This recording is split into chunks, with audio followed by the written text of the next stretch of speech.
अपवादों को छोड़ दिया जाए तो सभी छात्र अपनी पढ़ाई में बहुत मेहनत करते हैं, पर सभी छात्र न तो तेज बच्चों की सूची में होते हैं और न ही सफल छात्रों में गिने जाते हैं। आखिर ऐसा क्यों है? क्योंकि सबकी रणनीति अलग अलग होती है। यदि हम अपनी रणनीति को ठीक कर लें तो अपनी उपलब्धियों में इजाफा कर सकते हैं। नमस्कार, मैं देवेंद्र विश्वास, एक शिक्षक, आप सभी का स्वागत करता हूं हमारे इस चैनल में।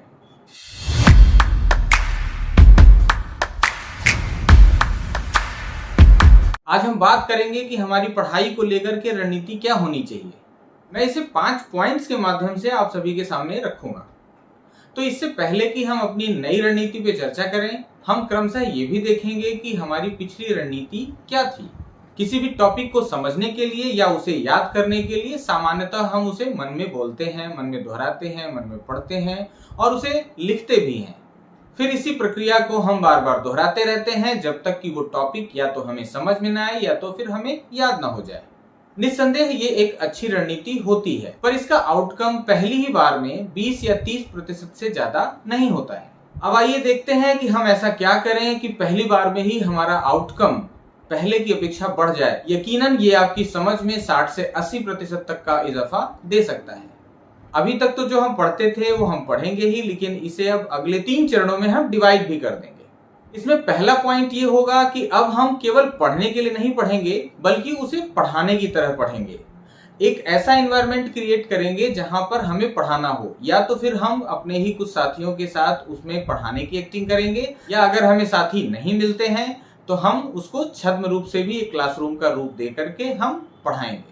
तो घर में ही हमें एक ऐसी जगह बनानी है जहां पर हम पढ़ाने के भाव में आए और पढ़ाने की कोशिश करें। पढ़ाते समय बिल्कुल हमें वैसे ही पढ़ाना है जैसा कि हम अपने शिक्षक से चाहते हैं, और पढ़ाते समय हमें किसी भी तरीके के बुक या नोट्स का इस्तेमाल भी नहीं करना है। हमें अपने स्मृति के आधार पर ही चीजों को पढ़ाना है।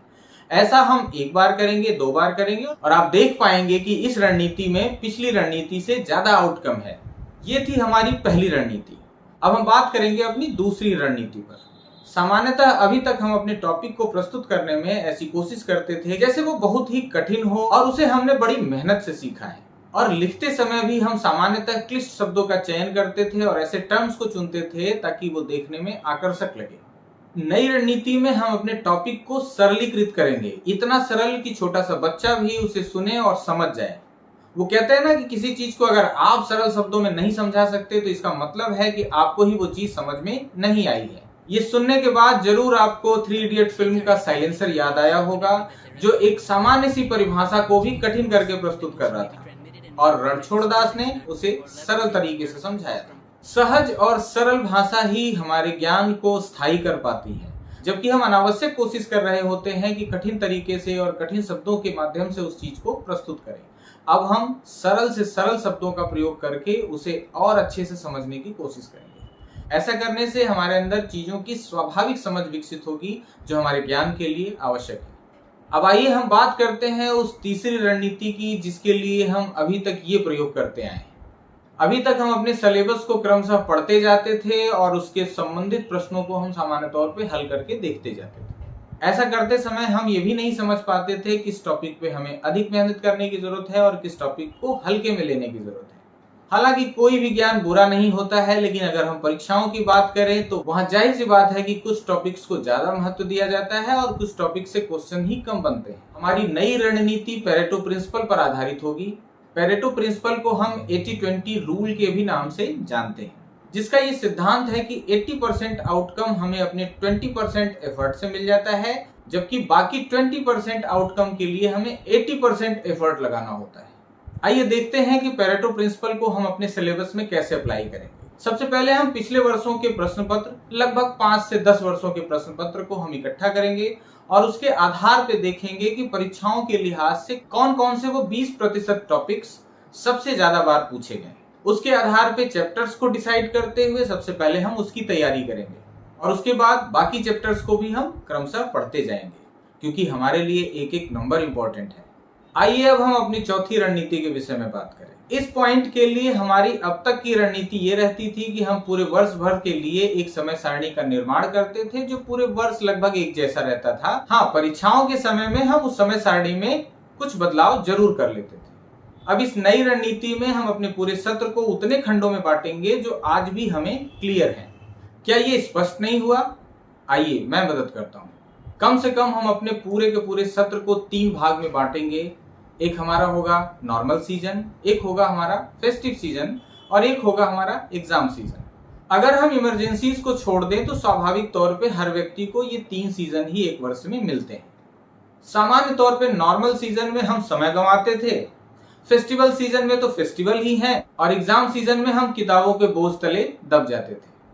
अब थोड़ा सा इसमें हमें परिवर्तन करने की जरूरत है। हम अपने नॉर्मल सीजन में समय का सदुपयोग करते हुए बताई गई पिछली रणनीतियों के अनुसार तैयारी करते रहेंगे और फेस्टिवल सीजन को अच्छे से एंजॉय करेंगे परिवार के साथ और अपने दोस्तों के साथ। तब जाकर के एग्जाम के समय में हमारे पास केवल रिवीजन का काम रहेगा और हम रिवीजन से ही काम चला लेंगे।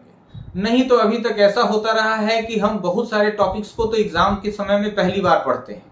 अगर हम इस रणनीति का प्रयोग करते हैं तो टॉपिक्स तो हमारे पहले से पढ़े होंगे, अब हमें केवल रिवीजन करना होगा। हमारा 5वां पॉइंट है कि हमें डिस्ट्रैक्शन से बचना है और हमें फोकस्ड अप्रोच के साथ अपनी पढ़ाई करनी है।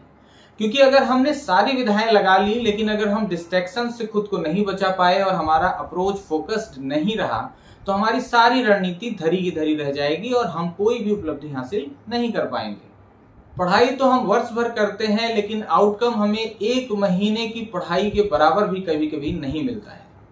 कहानी में हमने जरूर सुना होगा कि एक ऋषि ने हजारों वर्षों तक तपस्या की और ये सिद्धियां हासिल की। फिर हम सोचते हैं कि क्या उनका जीवन हजारों वर्ष का रहा होगा। असल में बात समझने की है। कहा यह जाता है कि उन्होंने कुछ वर्षों में ही इतनी तपस्या की, इतना फोकस्ड अप्रोच से तपस्या की कि उन्हें हजारों वर्ष के बराबर उपलब्धि मिल गई।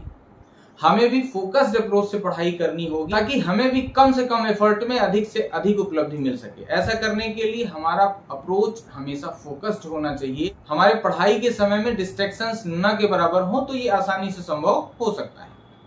तो आज हमने पढ़ाई करने की 5 रणनीतियों के विषय में बात की। पहले पॉइंट में आपने देखा कि अब आपको पढ़ने के साथ साथ पढ़ाना भी है, जैसा कि आप अपने शिक्षक से पढ़ना चाहते हैं।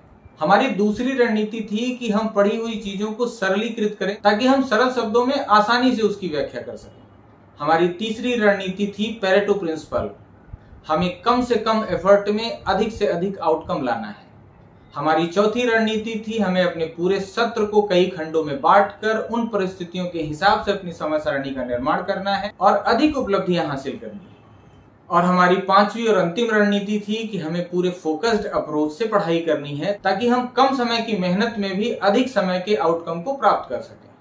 अगर वीडियो में दी गई जानकारी आपको अच्छी लगी तो वीडियो को लाइक करें और इसे हर जरूरतमंद तक पहुंचाएं और चैनल को सब्सक्राइब करना बिल्कुल न भूलें। बहुत बहुत धन्यवाद।